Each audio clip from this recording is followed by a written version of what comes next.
This is Decision 2023 on TVC News. It's election day in Nigeria, the long-awaited presidential and National Assembly election. The day began with sorting of election materials at different INEC offices across states and moved to allocated polling units. INEC officials arrived late at some of the 176,606 polling units across the 36 states and the Federal Capital Territory that make up Nigeria. But accreditation and voting commenced at exactly 8:30 in some polling units as 87.2 million voters with permanent voter cards go to the polls to elect a new president and members of the National Assembly. The process has so far been peaceful. Moments ago, President Muhammadu Buhari performed his civic responsibility. He arrived his polling unit in Daura, Katsina State at about 10 a.m. in the company of his wife, Aisha Buhari. After his accreditation and voting, the president commended the process and asked Nigerians to come out and vote. It's very exciting. I look at those who are competing, and some of them are so agitated. They didn't know that I tried 3 times. I ended up in Supreme Court 3 times. And then the first time I said God did, and God sent technology. With permanent voters card, no fraudulent person can come and claim anything more than 1 vote for himself. From across the world, trying to... In Adamawa, the former Vice President Atiku Abubakar is asking Nigerians to support INEC for a successful exercise. He said this after casting his ballot. I expect that this is a more credible process than previous ones, and I think it is good that we are improving with every election cycle. I think to the extent that it was meant to stop vote buying, I think it's a worthwhile exercise. But then I think as far as the accessibility of the new currency to the ordinary man, I think it needs to be, more needs to be done.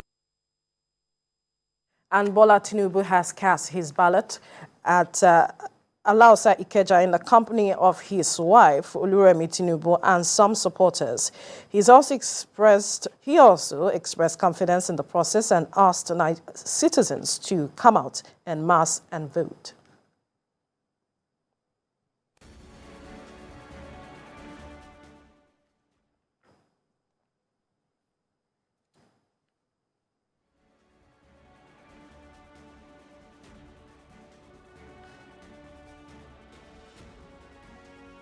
Well, Nigeria Senator Oluremi Tinubu has also commended the process after she cast her ballot, but raised concern over the inability of the beavers to capture her fingerprint.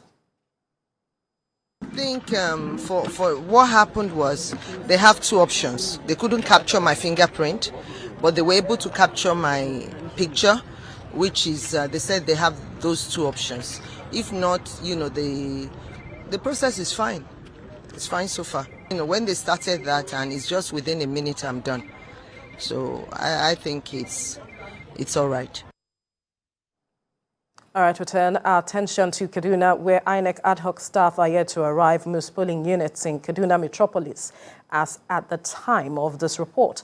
Sarah Yeku is at Ungwansarki, Kaduna North, to give us an update. Northwest Nigeria, we're expecting to see about 4.1 million voters add their voices to the 87 million voters waiting to elect the next president of Nigeria. In Kaduna State, there are 255 registration areas and about 8,012 polling units. In Ungwansarki, Kaduna North local government area of the state, as at 8:20, we're yet to see INEC officials and security operatives at any of the polling units. Also, we understand that in Barnawa, in some other parts of the state, security operatives are yet to arrive at these polling units, while voters are waiting patiently for INEC ad hoc staff. This is my voter's card. I came as early as 20 minutes past 6 to cast my vote. Really, this is one of the polling units that has a large number of voters. But compared to what I've seen in 2019 and today, really the turnout is not massive as I expected. On the part of the voters or for security operatives for INEC ad hoc staff? Well, I expect that people will come out the way we came out. That's more reason why I came out very early. I came out very early because in 2019... One of the polling units that are a bit organized, the people already are doing, having numbers on cards to enable voters get their numbers before INEC officials get to the polling unit. So this process makes it easier for INEC officials and for the voters to cast their ballot when election starts. One of the voters at the polling units, of course, she's a voter and she's also doing business here. Aisha tells me that she's at this polling unit, which is the same polling unit of Governor Nasir El-Rufai. Expect INEC officials to be here as soon as possible. This is 8:30 already and INEC ad hoc staff are yet to be at the polling units.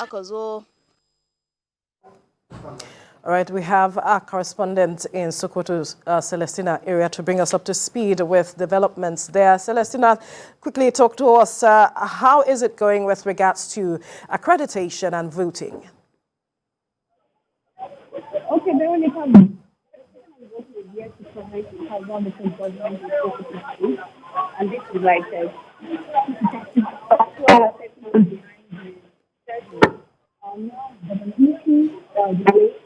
the number of content voters are presented in the device, different from that and the ballot paper. But we are expecting the governors to be here any moment to also cast ballots. In Sambor local government, we have over 389 population. And this polling unit is also served as a RAP station. All got here, distribution of materials was ongoing. So now, people are trying to cast a ballot, but still waiting for the process to come in. How enthusiastic are the people with regards to this voting? Well, they've been waiting eagerly for the men, and I think the elderly voters when voting that's still going to come to ICTC, that's of safety, and then. All right, we'll definitely get back to Celestina area for more updates from Sokoto. Now, moving on, earlier, security agencies were seen enforcing the restriction order in some parts of Niger State. Our correspondent, Chenemi Bami, brought us the situation report. Right here in Kotungura local government area of Niger State, movements are skeletal on the road and police officers have begun to enforce the no movement restriction on the road by seizing bikes from commuters. Here at the INEC office, they say sensitive and non-sensitive materials have been successfully moved to the registration area centers. There are 248 polling units in this local government, 32 wards, and 132,295 registered voters are expected to vote today. Yesterday we started the movement of our materials, both the sensitive materials and the non-sensitive materials, and our personnel to the various RAC centers, whereby they will come there yesterday and then today they will move to the various polling units. And in Edo, election process is well behind schedule in Esako area of the state. Our correspondent Promise Efoge reports that polling materials are yet to leave the wards for various polling units. Azama Primary School, where I am standing at the moment, is the major center for one of the 10 wards in the Esako West area of Edo State. I was at the office of the Independent National Electoral Commission's office, and the electoral officer told me that every material needed for today's voting exercise have been dispatched to all the wards, and this is one of them. From here, materials will move to the polling units, and this is why there is a large convergence of persons here, including INEC ad hoc staff, security personnel, and very punctual voters who came in early to get accredited. I have moved around a few wards on this axis, and the situation is similar as the people here are behind the scheduled 8:30 a.m. for the commencement of polls. In this area of the state, the electorates will be exercising their franchise in 322 polling units spread across 10 wards, and nothing has commenced in any of the units yet. Promise Afoge, TVC News, Edo State. In Kogi State, 546 corps members have been sent as polling officers and assistant polling officers within Lokoja local government. TVC News correspondent Theophilus Ilama, who is monitoring the election in the state, reports that security officials are positioned at strategic areas. Already, roadblocks have been mounted on major routes in Lokoja as part of measures to forestall any threat to security.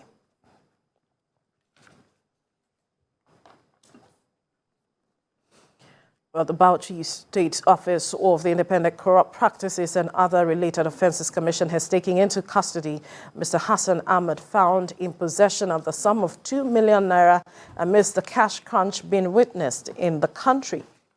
The suspect was arrested on Friday by troops of the 33 Artillery Brigade Operation Safe Conduct deployed to Al-Kaleri Inn and handed over to the Bauchi State Office of the Anti-Graft Agency. Mr. Ahmad was in possession of 900,000 naira cash in new naira notes and 1.1 million naira in old naira notes. The suspect has confessed that the funds are being conveyed in a tinted black Hilux vehicle with registration number JMA85AZ were being moved to Gombe State for a politician. The ICPC is continuing further investigation.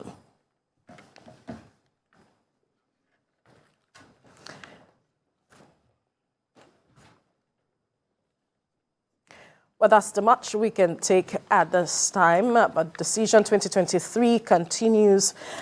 With me here in the studio, we have our guests who will be looking at developments thus far.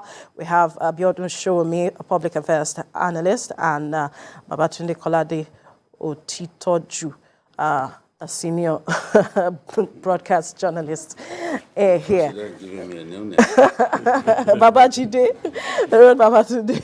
Babajide Kolade-Otitoju. Thank you, gentlemen, for coming to have this conversation with us. Let me begin with you, Biodun. What's your assessment thus far of the process? We have seen accreditation and voting go on simultaneously. We have also seen the president and some notable Nigerians come out to vote. Yeah, it's a mixed fortune. On one part, in many areas, polling materials, are yet to arrive in some areas, and I can give you examples. In Abeokuta, it's mixed. In some areas like KC, in Itoko, the materials got there in time. In others, it's a bit delayed. When you move down to Lagos, materials were just getting to Alakuko about 30 minutes ago. Right. And it's the same situation in Magodo, Shangisha, Axis, where the INEC officials were just arriving. Even people were seated, waiting patiently for them.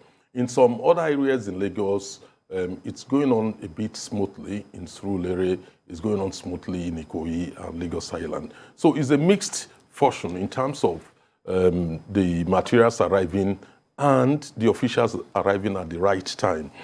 People had expected they would be there for 8 o'clock, given the fact that there is a time frame within which people can do accreditation and also cast their votes. But so far, there has not been any report of incidents in terms of violence or in terms of disorderly conduct. People waited patiently, waiting. There have been few here and there reported. Not major incidents to warrant any disruption of the process so far. But people are waiting patiently, and Nigerians seems to be ready to exercise their franchise, no matter the delay. Right. Jide, let me get your perspective to how the conduct has gone thus far. Yes, some of the usual problems, delivering of ballot materials to polling centers in good time.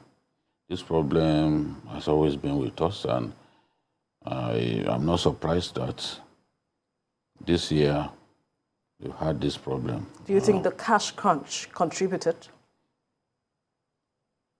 I think it has to do with planning. INEC has never really been able to deliver logistics in good enough time across the country. In some places, materials will get to the polling centers very early. In Kano metropolis, for example, today, some friends called me excitedly to say, look, we are already set for voting. As early as 7:30, they were ready.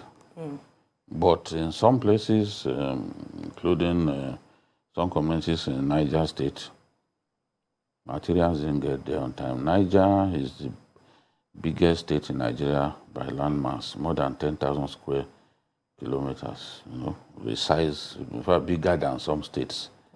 So, I mean, Bogu local government. I'm reporting about Bogu, not Niger as a whole. Bogu local government is the biggest local government in our country. At more than 10,000 square kilometers. So the challenge will be there, because these materials are usually moved by road. I've also seen pictures of civil defense men involved in an accident, while taking ballot materials to a location. Some of them died, and you saw the ballot materials thrown across the road. Yeah. So this problem has always been there. I would expect, for example, that we use vehicles that have thick armor, for example, to move some of these ballot materials instead of just light-skinned vehicles that can be easily damaged when there's an accident and you lose some of the ballot materials. So this issue of not getting materials to to polling stations in good time has been there for so long. And it's unfortunate that this is one major problem that we've not been able to solve. I think that a time should come when INEC should be able to not rely so much on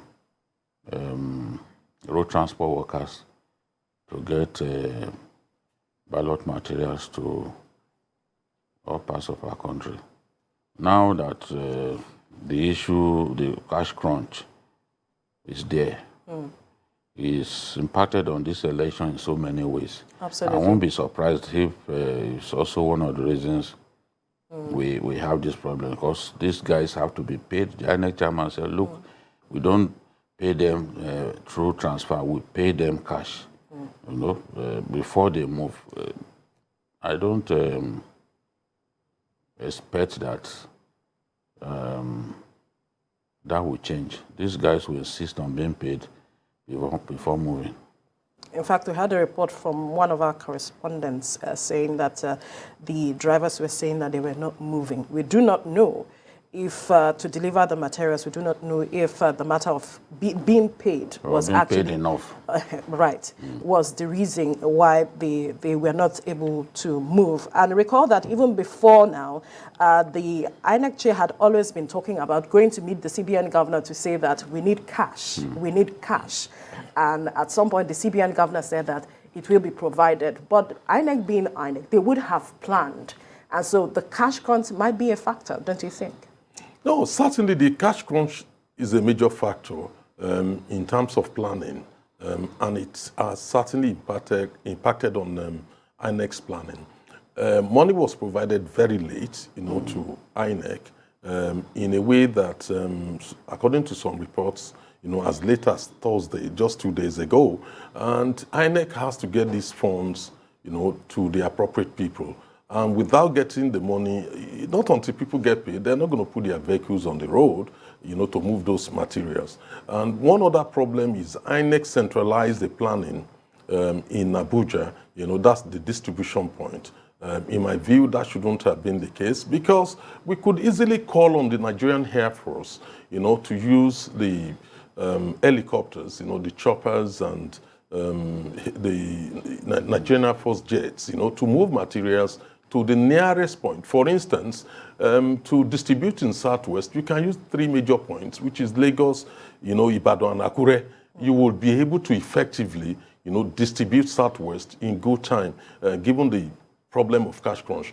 But moving those materials to those places will not just solve the problem. The drivers to move them to the interlands, to the inner areas, yes, is very crucial. They need to know that they will be engaged. They need to know they will be paid. And INEC getting the funds late has not helped at all. All right, those are live pictures from Kano State, and our correspondent Emmanuel Akindubua is ready to bring us up to speed. Emmanuel, what's the situation in Kano?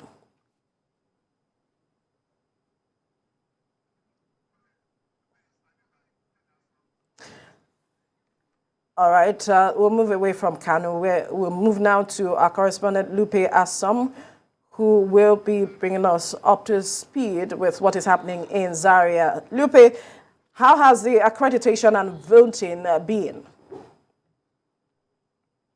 Well, the process has been smooth so far. The people have commended the INEC officials for the smooth process so far. The process started quite late, but then they are voting now. The accreditation is going on at the same time with the voting. People have commended the INEC for a job well done. Women have been allowed to vote, and men are also allowed to vote. Everybody's commending INEC for the peaceful conduct of the process. We are also noticing movement of security operatives in vans moving around, trying to ensure that there's a hitch-free process, and the process has been smooth so far. What is the number of youth present at where you are right now? Because if you look at the number of persons who registered, INEC says that the youth make a major chunk of those who registered to vote in this election. Well, of course, majority of the electorate here are young people, but we still have we don't have a large number of women voting here, but then majority of those who are voting at the Tudunwada polling unit is Tudunwada ward are youth, basically. This is the largest ward in Zaria local government area of Kaduna State, where we have over 548 polling units. So we have a large number of youth, but we still have an appreciable number of elderly people and women. Now, how about persons living with disabilities? Were they being given priority as well?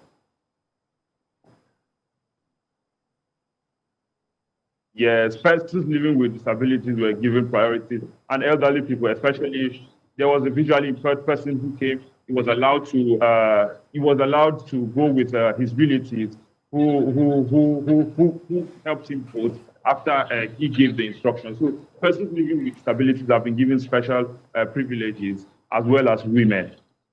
Was there any incident of where the beavers or the capturing, was there any challenge at any point?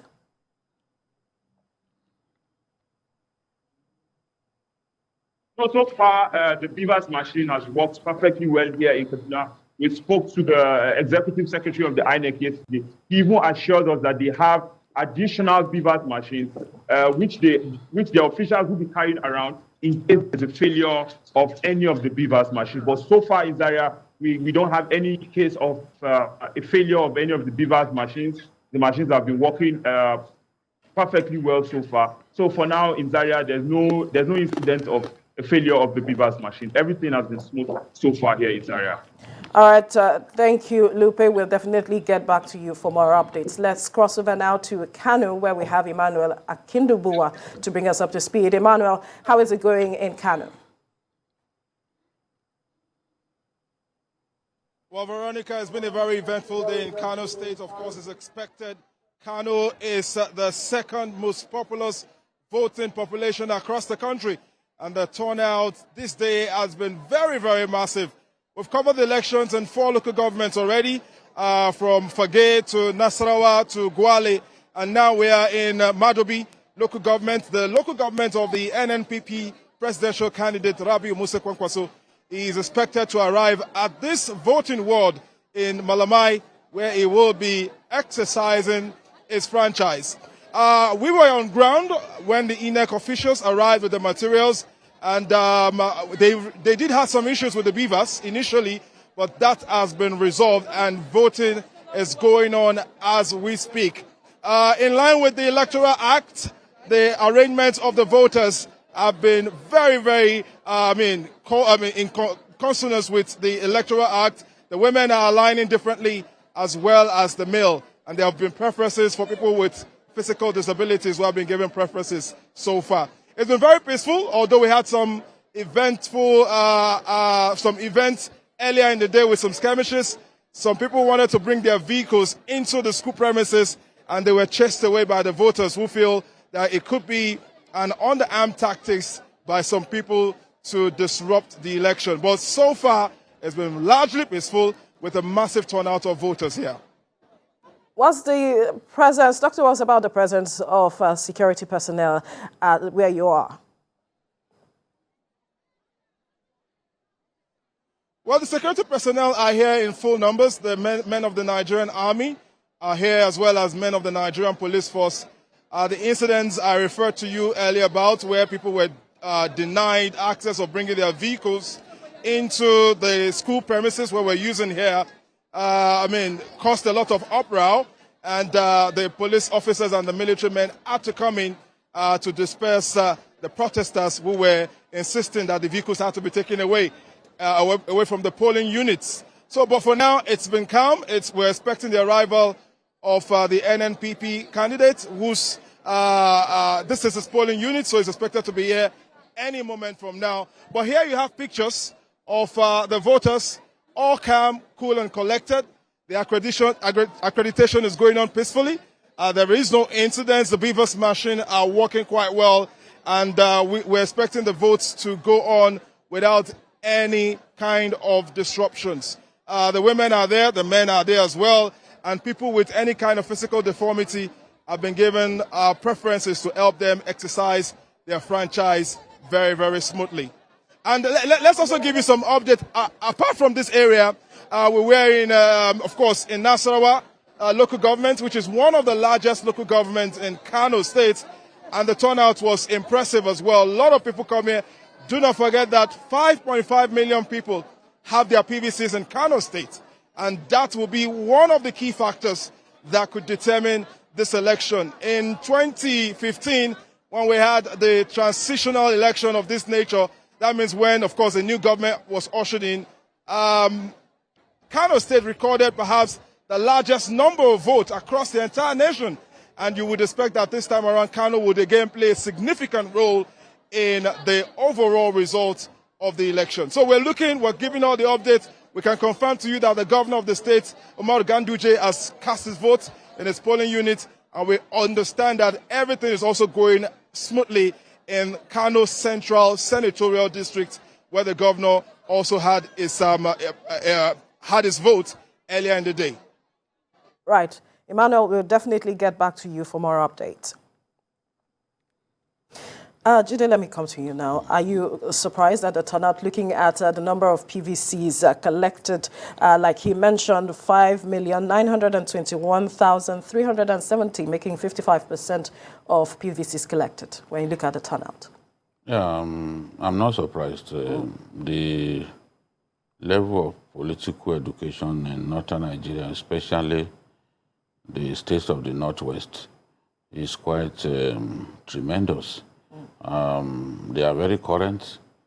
They always harm themselves with their transistor radios. They want to know what's going on in the country, and you only require very little effort to mobilize them on election day to come out and vote. Women vote a lot in Kano. I worked in Kano for 7 years, and right. I can tell you that I have not seen anywhere in our country where women are so easy to mobilize to come out and vote on election day. Most times they even outnumber the men. So in Kano, politics is not taken lightly, and the average Kano man is so politically conscious, is so politically aware, he is conscious of his rights, politically, and politics, or let me say, the election day is usually a day that they look forward to, and they are always happy to come out and vote. You will have thought that the incident of 2 days ago, when NNPP supporters were attacked. Well, we are not meant to mention political parties. Oh, well, when there was a kind of violent combustion between two major political parties in the state, will have pushed or will have made many people to stay away on election day. But as we have seen, that has not happened in Kano. Even in places where the violence took place, we have recorded a massive turnout of people to exercise their franchise. So Kano is a state where, even in this election, we expect them to probably lead the rest of the country, as they've always done in terms of turnout. Another state where this is also expected, where huge turnout is also expected, is Borno State. Watch out for the votes that will come out of Borno State. It's going to be staggering. The people are happy with the progress being made in the state, and they are also very easy to mobilize to vote. In any case, many of them are in the IDP camps. So, right. Yes. So those are contributing factors to why they are easy to motivate. Yes. They don't need to trek long distances, for example. I saw people trekking long distances to vote today.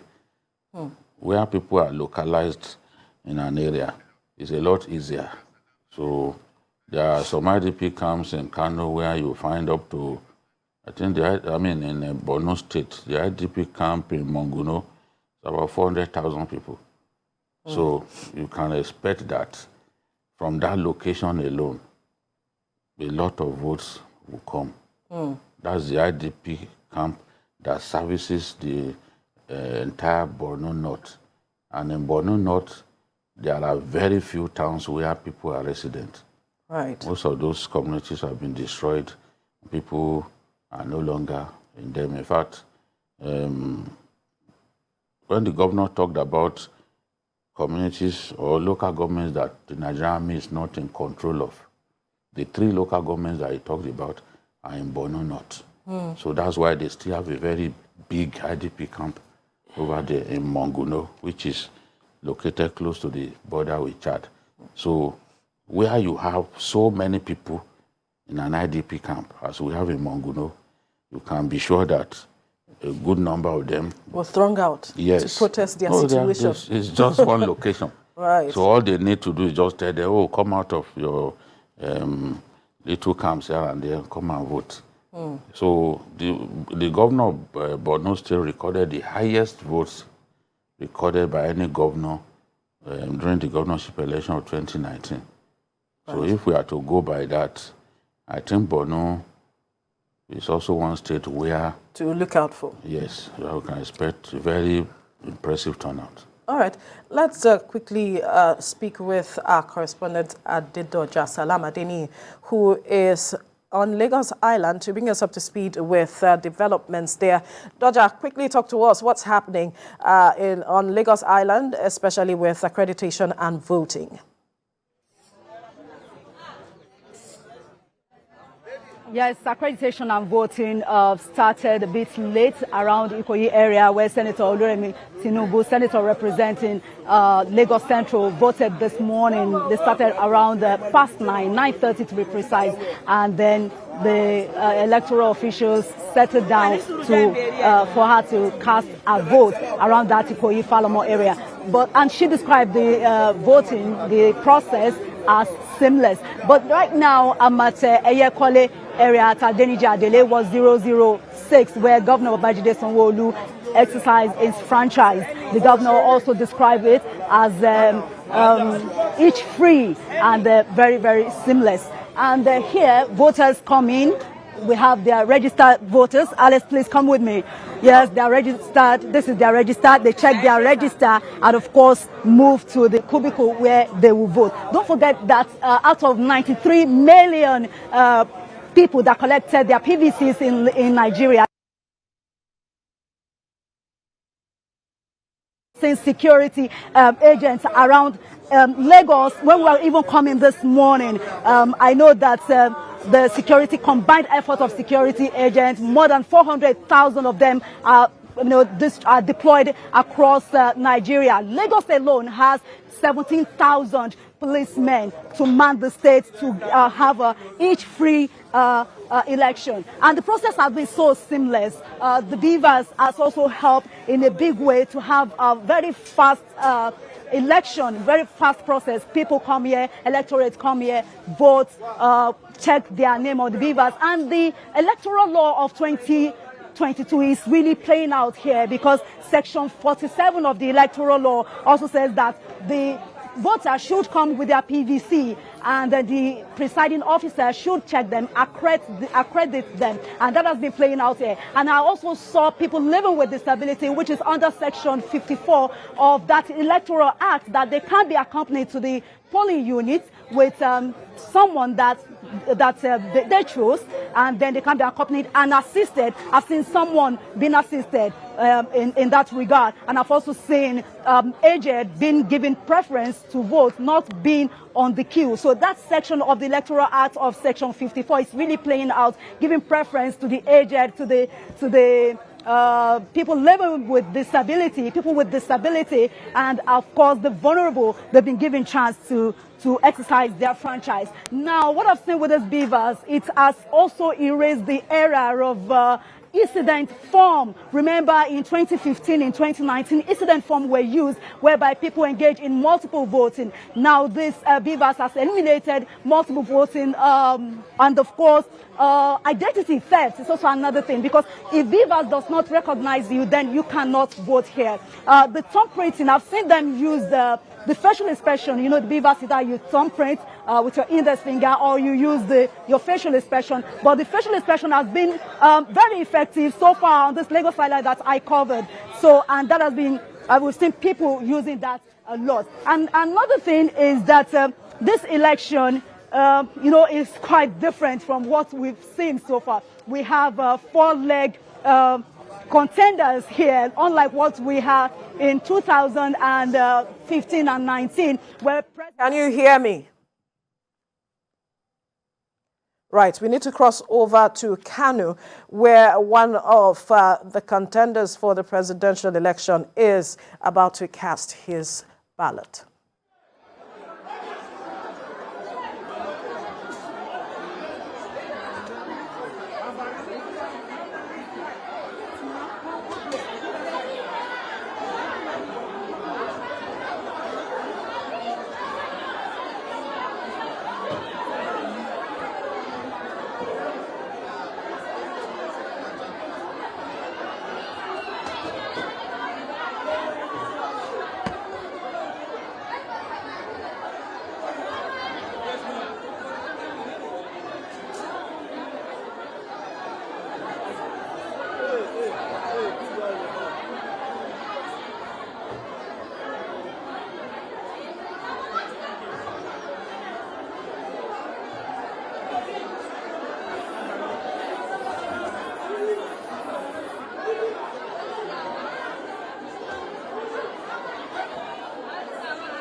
One of the presidential contenders, one of the contenders for the presidential election, he is obviously being accredited.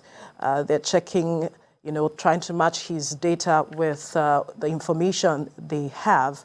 He's thronged by some supporters who are, watching out to see how things will go from there.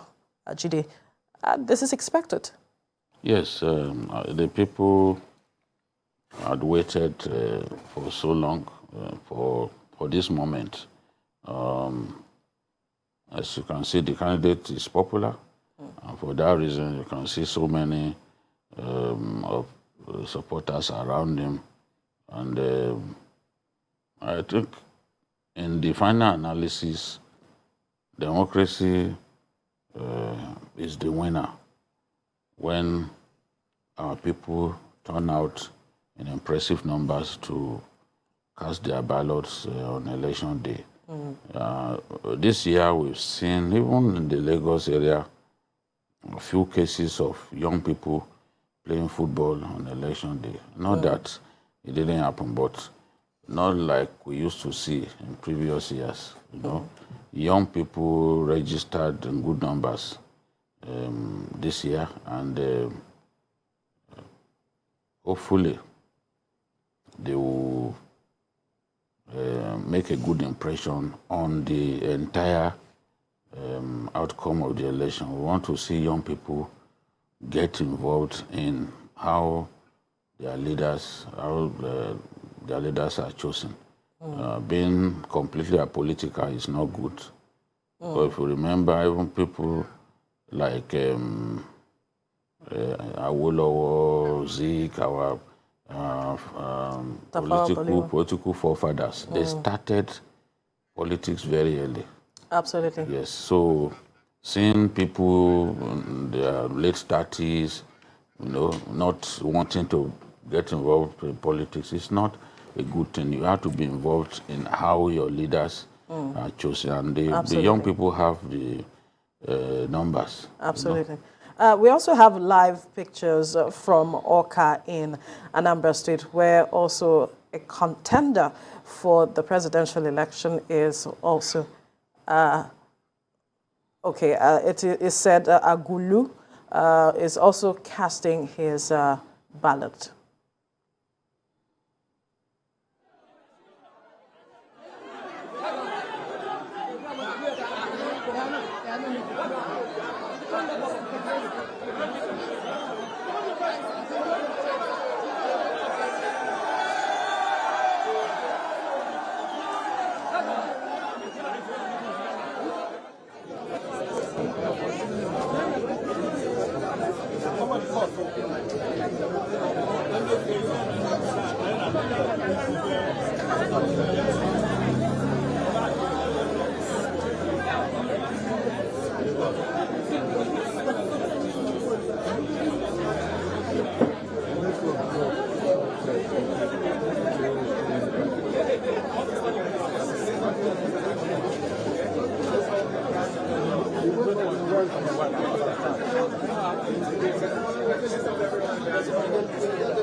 NTA.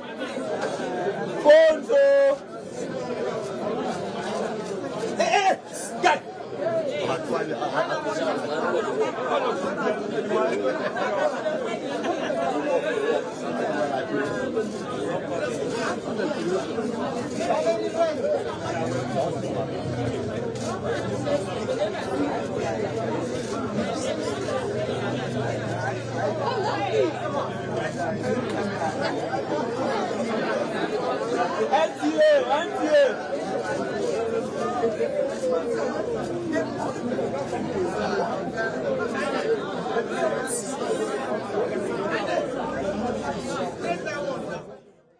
We mentioned earlier one of the contenders in the presidential election casting his ballot alongside his wife, thronged by a cross-section of journalists and supporters.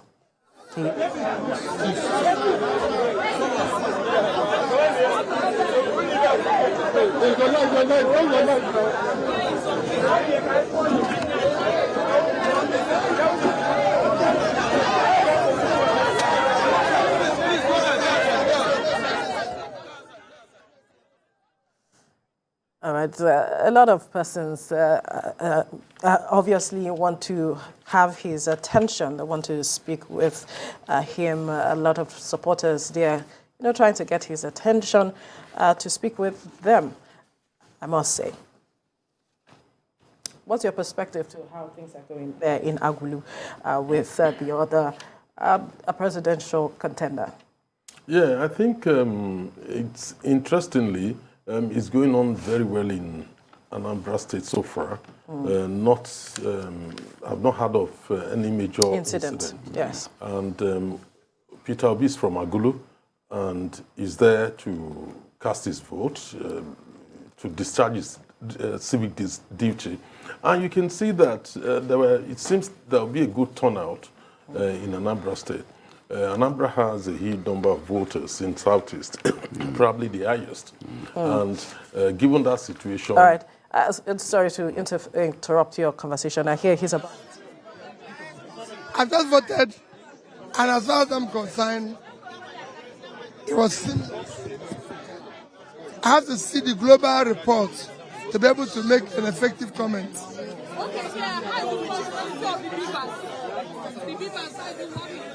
Well, I believe it worked very well.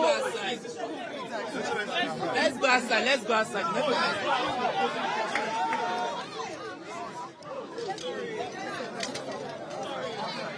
Keep going.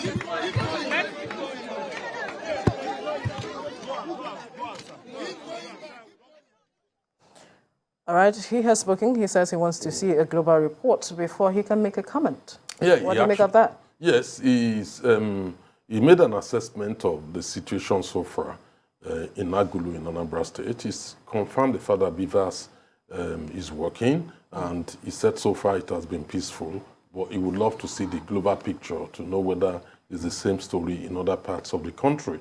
Given the trend of what we have seen so far, it seems, yes, there had been some delays in materials arriving or INEC officials arriving at different places. Yes. But largely, so far, it seems it's going on very well because we are beginning to see more and more people coming out to vote. And maybe it's too early, maybe by the time it's 3 o'clock or 4 o'clock, the picture will become clearer. It should end by 2 p.m. That's what is said, 2 p.m. Yes, the picture will become, accreditation will end, but people will still keep voting. So the picture will become clearer. The voting stops at 6. So accreditation will stop at 2. Some people will do accreditation, go back home, and come back to vote.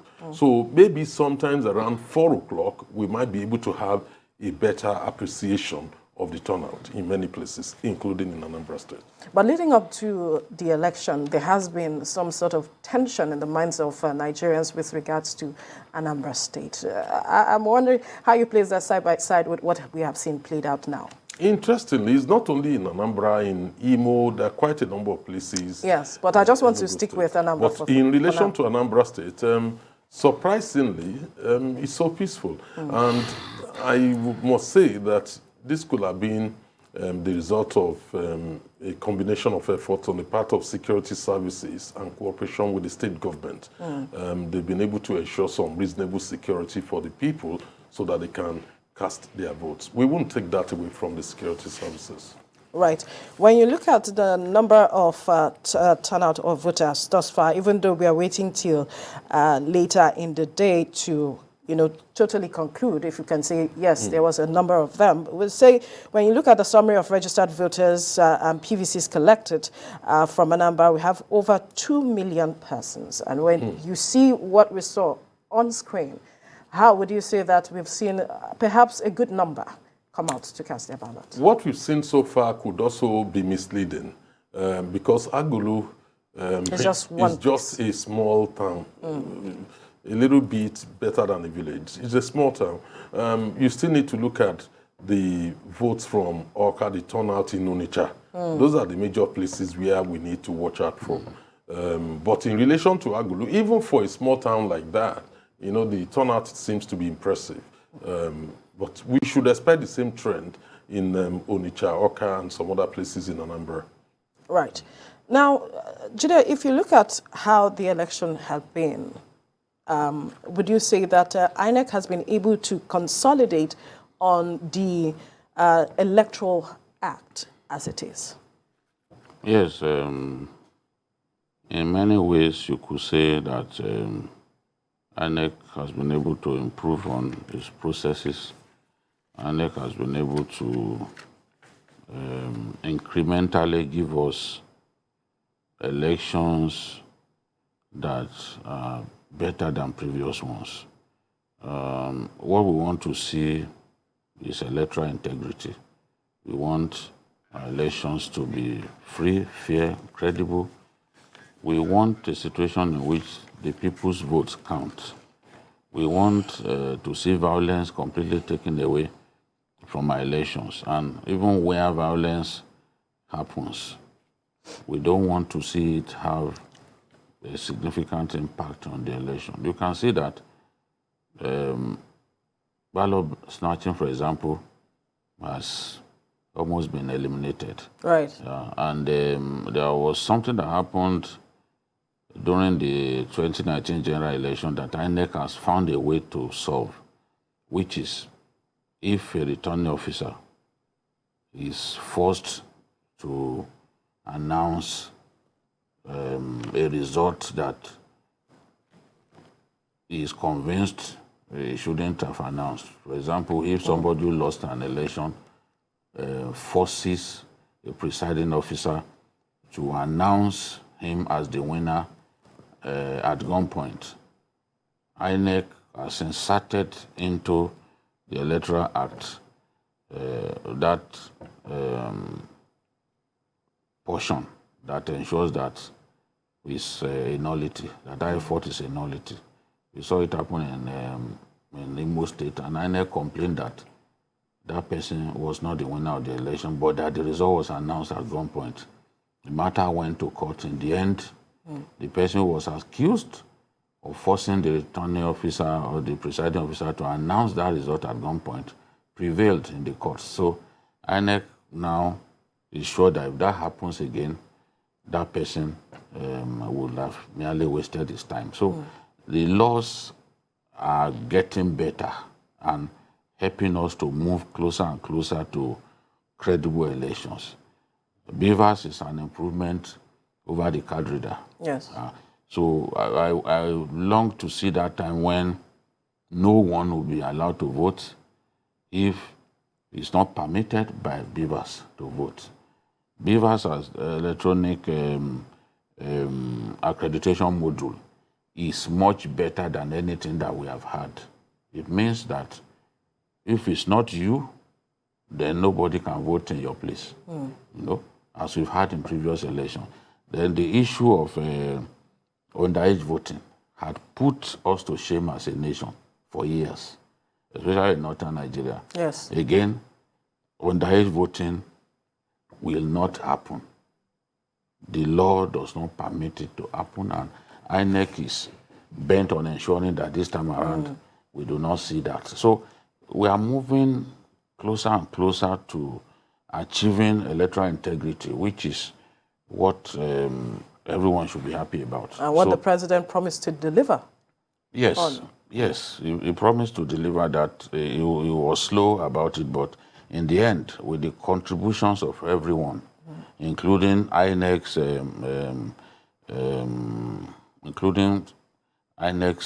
foreign, how do I describe them now? Observers.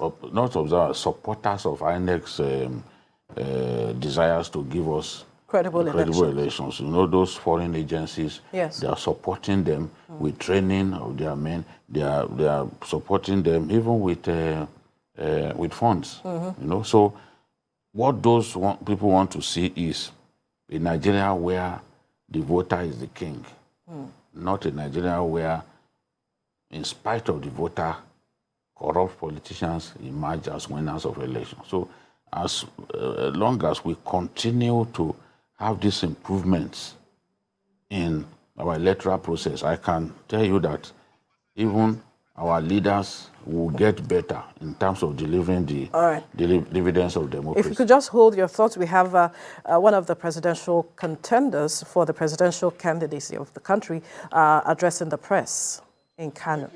Thank you very much.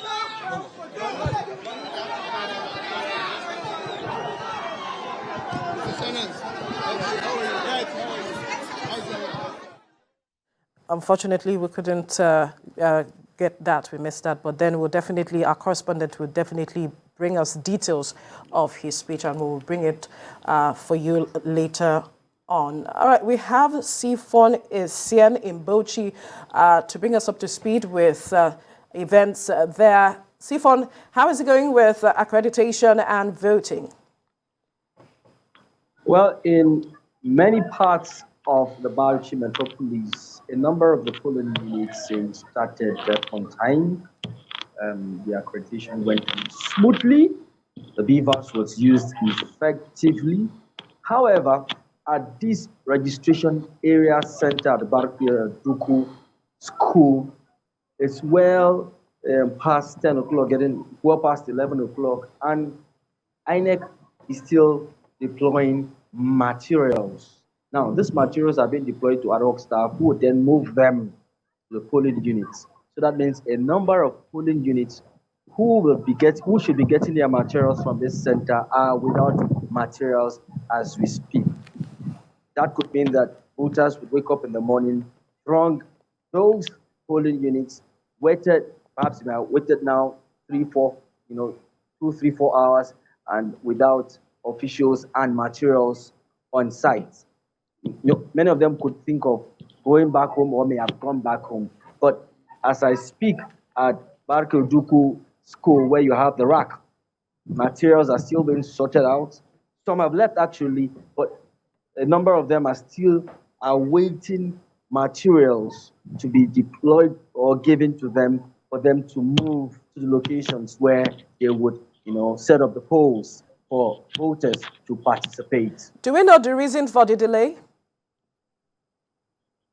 No official reason has yet been given. A while ago, the resident electoral commissioner was here to see things for himself. He encouraged the officials on ground to step up action to make sure these materials leave this location as fast as possible. But as you can see, a number of the officials are still hustling to get their materials given to them so they can convey them out of this location to the polling unit for which they have been assigned.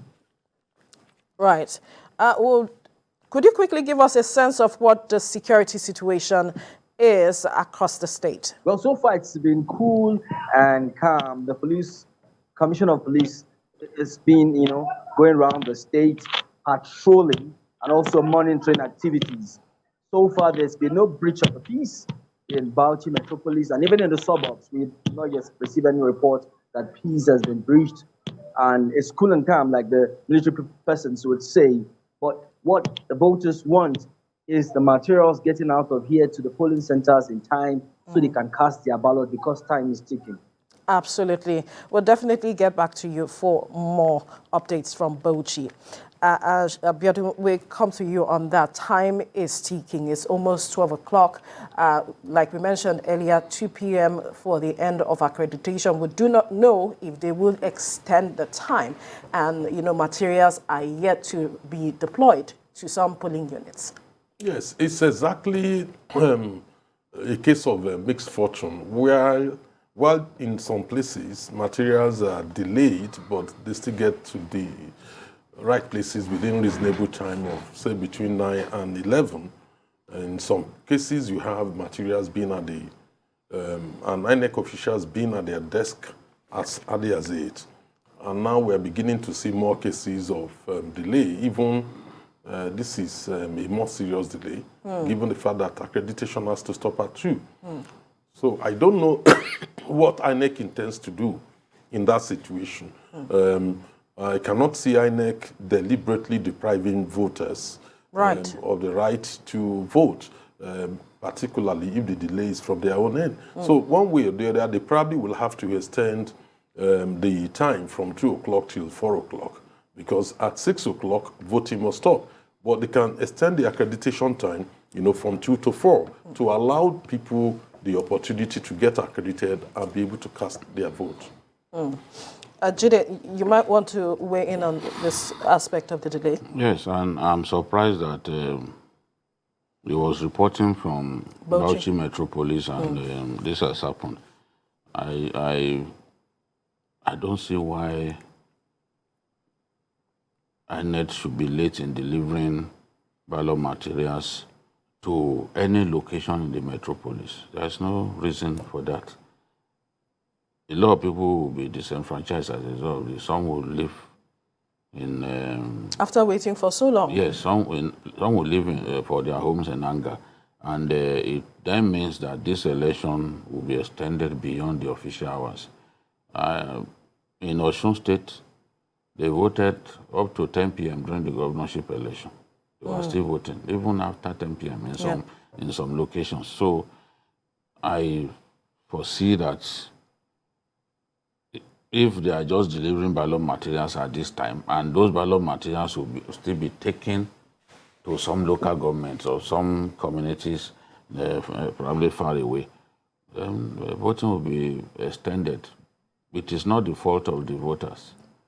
INEC knows that it has no choice but to extend voting where it is at fault for the delay in commencing voting. So I don't think the time ceiling of 2 p.m. will work in this case, because if you try to do that, it can even lead to violence. So I'm sure INEC will do the right thing, which is to extend the time ceiling. The INEC chair must be getting a situation report from across the country, and so perhaps we might get a briefing much later. Yes, but we should also be mindful of one thing. We've seen examples of where beavers were used, and this kind of delay happened. And like Jide correctly said, voting was extended till 10 p.m. But what was the outcome? We had cases of overvoting. Right. We had cases of overvoting. INEC should have learned from what happened in Osun and prevent this kind of situation. If you cannot distribute materials in the city, how do you distribute it in the riverine areas and in the interlands? Yes. How would you be able to get those materials there at the right time? So this is very, very worrying. And I think INEC needs to do a little bit better than this, in other elections. There mustn't be a repeat of this kind of situation. Otherwise, it's going to erode the credibility of INEC and also erode the gains, made so far in terms of tidying up the system. The moment people lose confidence in INEC, then that is it. What is the point? Because I was going to speak to the matter of confidence in the system as it is now. We have said the improvement made to the Electoral Act has brought in some form of sanity to ensuring free, fair, and perhaps credible elections. But with this situation on the ground, that is challenging that, yes. Coming with Osun, where we now know overvoting is possible. And then the specific condition that existed in Osun, was what led to it. The fact that INEC did not get materials there in time, and votings were extended till late in the night. And we are beginning to see a replay of that in Bauchi, so it's scary. I hope something will be done urgently to fix this problem. Otherwise, what's the point in having beavers if you will end up having overvoting? Right. The INEC has also taken steps to increase the number of polling centers. Yes. To decongest some polling center, because when you have so many people accredited to vote at a particular location, it extends the time. It then means that the time for voting will be extended, because there are many. So in polling, what INEC foresees is a situation in which no polling center should have more than 500 persons. But the problem in this case is, even if they don't have more than 500 persons, if the process doesn't begin on time, there's nothing you can do about it. The people will vote right into the night. Because beavers, the beavers would have to be used. The law does not permit you to bypass it. And if it has to be used, it takes time. It takes some time to use electronic means to identify the voter. Yes. So when you put, when you bear all of this in mind, and you look at the average time that it takes to ascertain that an individual is the right person to vote or is the owner of that PVC. You put all of that together, you are looking at maybe on the average 500 persons in a polling unit that need to be accredited. Let's even assume that all of them came to vote. There's no way the election will not be extended. And I saw in 2019 in Kaduna, the governor was on the queue. Yes. They didn't bring materials on time. Yes. He was on the queue for hours. Yes. They didn't bring materials on time. And for that reason, voting was extended into the week, late into the night. In Benue State, the same thing happened. 11 o'clock, people were still voting. Putting into consideration the security situation across the country as well. That is, in fact, it puts the lives of the voter at risk because that polling center could be attacked, by rival parties and all that. But the point I'm making is, in setting time ceiling for the electoral process to be concluded, INEC must bear in mind its own failings. Where you are unable to fulfill your own obligations in good time, you compromise the time ceiling that you have set. People say, accreditation must end by 2 p.m. And you are bringing ballot materials at almost 12 o'clock. In fact, some won't get it until like 1 or even almost 2, because as we were watching the visuals, we saw that some had not received theirs. Yes. And we don't know where they are even taking it to. It could be far away. So accreditation could actually be beginning at a time when it should have stopped. Yes. Which would inexorably extend the time of the election. In this case, it's not the fault of the voter. In fact, it's frustrating to the voter to be on the queue for hours, just waiting and waiting for these ballot materials. For me, INEC has had a whole year, if not more than a year, to prepare for this election.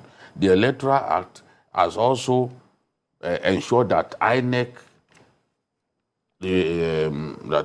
got the money for the election approved 1 whole year to the election. All of this was done to ensure that they are able to prepare much better than before. Process. Yes. So you can have money approved for you 1 whole year to the election. And we are witnessing and something not like be able to plan adequately. I know I'm tempted to think that even this cash crunch that the CBN has visited on the rest of us is a factor in some of these delays. We've not heard them speak, but I don't think drivers will agree to deliver ballot materials anywhere if they are not paid. So who knows? When the day, a friend of mine called me to say, look, INEC said they will release, CBN said it will release money to INEC on Tuesday. He called me to say, look, you better start shouting. This is Tuesday, INEC has not been given money.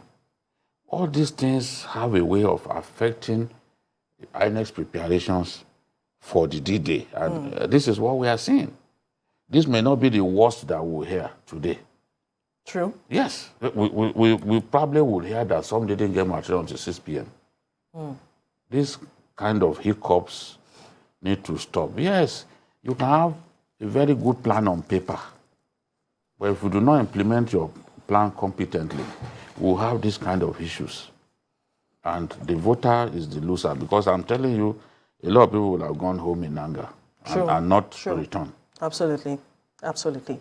Now, speaking about the cash crunch, its impact on this election, the CBN had said that it was to address the matter of vote buying, talk about security, address matters of security, and all of it. But then we are beginning to see some other areas that it seems the CBN didn't, consider might be the ripple effect of its decision. Yes, the CBN has told Nigerians what they feel like telling Nigerians. It's not the duty of the CBN to conduct elections or to stop vote buying. That has nothing to do with CBN. The CBN function is basically, to regulate the monetary policy, not thing to do with election policy or the implementation of electoral plans. So for coming out to admit to that or to state that in the first instance is they are reaching their bounds. And we've seen the complications of that because now we are beginning to see the disruption to INEC's plan on logistics based on the fact that the catch seize, or what they call the catch sweep policy, is basically seizing people's cash, has affected, the planning of the election and the implementation of it. So that's quite very clear now, because there's no way you can explain, the disruption to logistics other than except drivers get paid in time, they won't convey one material from one place to the other, and that is a major issue. But largely, irrespective of the merit or the merits of whatever the CBN has done, the fact of the matter is when you talk about cash swap, you are saying that, look, bring your 10,000 naira, I will give you old notes, I will give you 10,000 naira in new notes. All right, if you could just hold the thought, we have our correspondent Ademola Lawrence in Akwa Ibom to bring us up to speed with the situation on the ground. Ademola, what more can you tell us happening in Akwa Ibom as we speak? Okay, Akwa Ibom has been peaceful when this election started.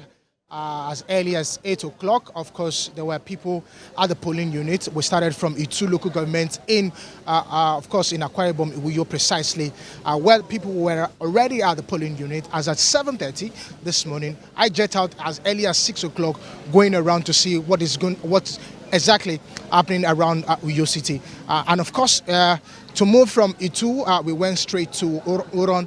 And when we got to Uron, of course, at that then was about past 8 into 8:30. People were already lining up, queuing up on the queue, of course, to cast their vote. And one of the things that we noticed in Uron was the fact that the beavers that was actually supposed to be used at that particular polling unit was misplaced, so they had to bring in another one. INEC staff they had to bring in another one to bring the particular one that is meant for that polling unit. I've also been to Insect Idiom local government, where of course the minister Umana of course also cast his votes this morning, and right now I'm actually at Insect Idiom local government, where one of the APC and one of the candidates is, of course, candidate of the governorship is, of course, just finished casting his vote. And if you can see at my back, you see a huge number of people at my back trying as much as possible, waiting patiently to cast their vote. And of course, I must tell you, it's pretty hot here. It's very, very sunny. But the people are patiently waiting to cast their votes one after the other, to make sure that everything is in place. And I can also tell you that the security agencies here are trying to make sure that law and order is being kept around this place. But I would like to speak to one of the candidates, of one of the governorship candidates, of course, who just finished casting his vote. Tell me, how was the process for you, sir? It was seamless. It was pretty seamless. Everybody was well organized. I must indeed. We'll definitely come back to you for more updates. We cross over to Abuja now for updates. All right, we'll cross over to Abuja now for updates. Habida, can you hear me?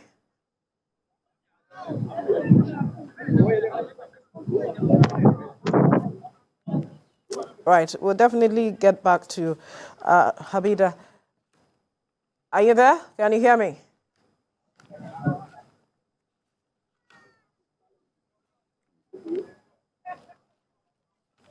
All right, we'll definitely get back to our correspondent in Abuja to talk to us how situations are with accreditation and voting in Abuja. Our correspondent Demola Lawrence talked about the fact that one of the beavers machines was missing. And it also goes to talk about the matter of planning as well. Yes, but the law has taken care of that. Right. If the beavers machine doesn't work, they have to bring make provisions yes, for they another. have to bring another one. If because of malfunctioning of the beavers, you could not do election with beavers on the day of election, the election will be postponed to the next day, but the beavers must be used. The law does not envisage bypassing the beavers and using incident form as we've done in the past. Right. So if it's missing, they can quickly configure another beavers machine specifically for that location. All right. Let's quickly get back to Habida Lawal, who is in the Federal Capital Territory. She has an update for us. Habida, talk to us. What do we need to know at this time?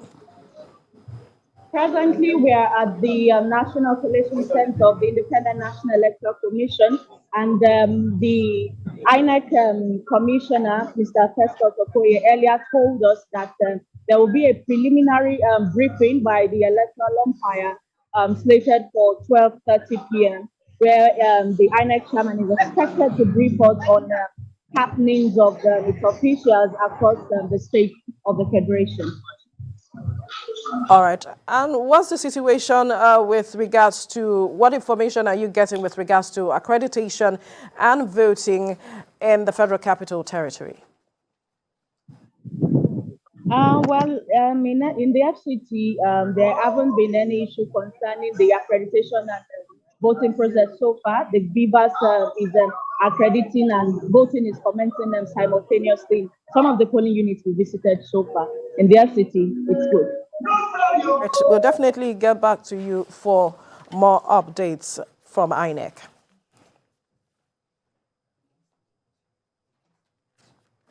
All right. She is just telling us, a correspondent, that INEC will give a preliminary briefing in some seconds or minutes from now on, perhaps to talk to us about happenings across the country with regards to the election, and perhaps they might be looking at the extension like you mentioned earlier. Oh, yes, they would have to respond to some of these challenges.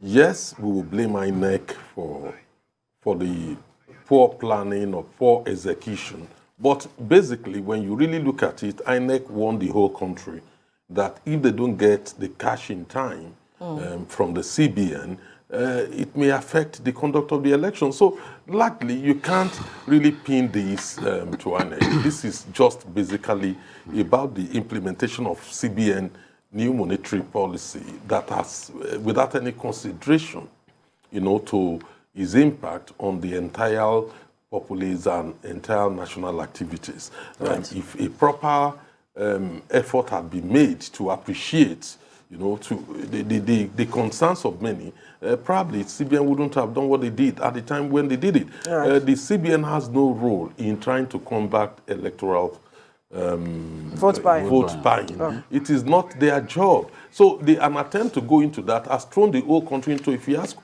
Now, nobody has any money with them. They can't have access to money. INEC could not get the money in time, to implement their plans appropriately as planned. All right, we need to quickly cross over to our correspondent in Ondo, Ayodeji Muradeyo, to bring us up to speed with regards to the situation where he is. Ayo, where are you exactly, and what's the situation where you are? As I'm talking to you, I'm talking from Owo. And I can tell you that voting is still going on and the election has been peaceful in our town. I've been to Ondo town and Akure, the state capital, and voting in these two places were also peaceful. It's functioning. A little bit ECOP, and before he could vote, there was a little bit problem, but later he voted. So it has been peaceful, and people came out in their numbers to be part of the exercise, to exercise the franchise. We've seen security men who are doing the job, moving around the town to ensure that. We also have to exercise the franchise. It has been peaceful in Owo, and we have people who have come out to vote. So it's a peaceful exercise here. the BVAS machine is functioning well in most of the places we have visited. Accreditation and voting are being done simultaneously. Once you are accredited, you proceed to vote, and people are orderly at this polling unit. As you can see at my back, you can see them on the queue trying to exercise the franchise. All right, Ayo, we'll definitely get back to you for more from Owo and across Ondo. Right, let's come back to you now, Abiodun. When you look at this process on the whole, what will be your final word with regards to how you foresee this process running through, talking about the process, not the outcome? Oh, yes. The INEC did a detailed planning for this very election, but the whole planning got disrupted by the quash swap policy. INEC warned everybody that if we do not get the money in time, there may be some disruption. So we are beginning to see that. But largely, I am still very hopeful that in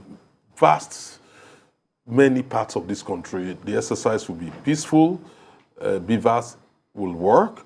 What we don't know is what will be the impact in riverine areas, in areas where you have poor data coverage in the country. We are yet to receive reports from that. The vast section of areas along after Alamutu towards Igbora, Ogun State part, towards Lalate, the data coverage in those areas are very poor. We don't know whether the BVAS will work correctly or not. And you also have places, in the creeks, many places in the north, particularly in the villages, where there are expected data problems. But largely, we are expecting the election to be peaceful, the process to go on smoothly. Yes, there will be hiccups here and there. INEC is expected to respond to this, with a view to ensure that voters are not disenfranchised.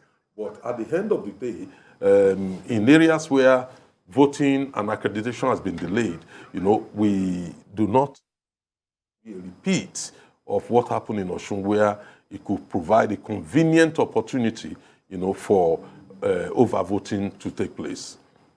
All right, we can see one of the vice presidential candidates speaking with the press there.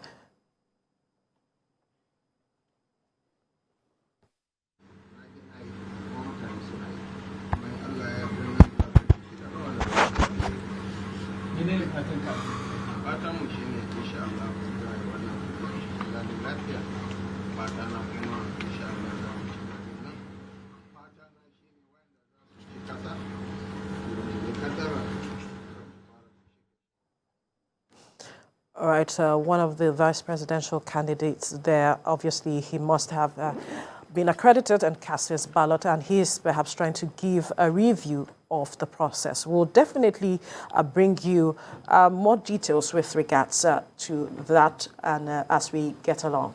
Yes, you were trying to wrap up your thoughts. Yes. So INEC is expected to respond to some of these challenges that are occurring. And when that occurs, one can only hope that INEC must have learned some lessons and put some safeguards in place to ensure that areas where voting time are extended, would not lead to invalidation of the results of those areas through overvoting. So one can expect INEC to have learned from what happened in Osun and put some safeguards in place. Otherwise, they would have contributed, to the problems which we are facing. So when you look at all of the situations that we are beginning to see that are hiccup to the whole process now, would you say that perhaps INEC could have said, let's extend some time, like we saw in 2015, for us to get our acts together before we have the process? Yes, INEC could have, but that wouldn't have made any impact, particularly with the CBN, where the governor openly declared that he wants to help in curbing vote buying. Is that the function of CBN? CBN, the finance ministry is in charge of fiscal policy. The CBN in charge of monetary policy. INEC is in charge of elections. So when you have the governor of CBN straying into what essentially is the functions of INEC and the security services, the law enforcement officers, then you have a problem. So this is where... About 30 minutes ago, I ought to have voted by 8 a.m. But it's too early to pass judgment. And as a leader, we need to be more circumspect, much more measured and matured in our comments. We don't need to overheat the polity. We have to give INEC the benefit of the doubt. They are making amends. A lot of places in Maiduguri, they are yet to commence voting. I hope they will be pragmatic enough to extend the voting period to maybe 6 p.m. or even 10 p.m. because right now it's 12:25 and voting materials are yet to reach nearly 1/3 of the locations in Maiduguri. Some of them, there are challenges with the ballot papers. In some instances, even the machines are not working. But we have to give them the benefit of the doubt. You have seen the massive turnout of people who want to exercise their franchise, and we hope that the INEC will rise up to the challenges of the times. So what do you think about the enthusiasm of the people? It's infectious, and I'm confident that we are going to win the election. I'm absolutely confident. My only appeal is to the opposition to shift the sword and let us unite for nation building.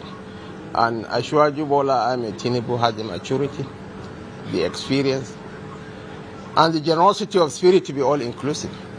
He is going to embrace Nigerians of all tendencies. Every Nigerian in a Tinubu administration would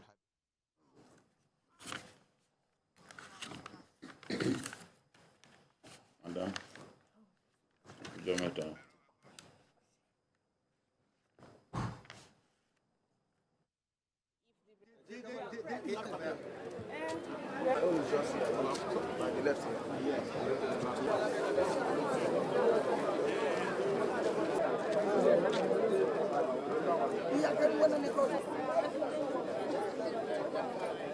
Are on the queue to cast their votes because we've been told from their camp that they are coming right here to cast their votes as well. So everyone is just on the queue waiting to exercise their civic responsibility. Officials came in late without most of the materials on site.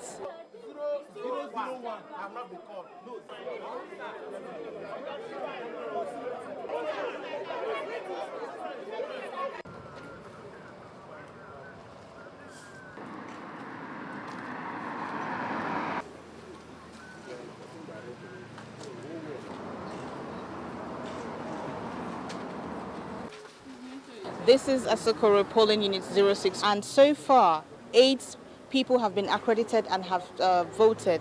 So we're here waiting to see if the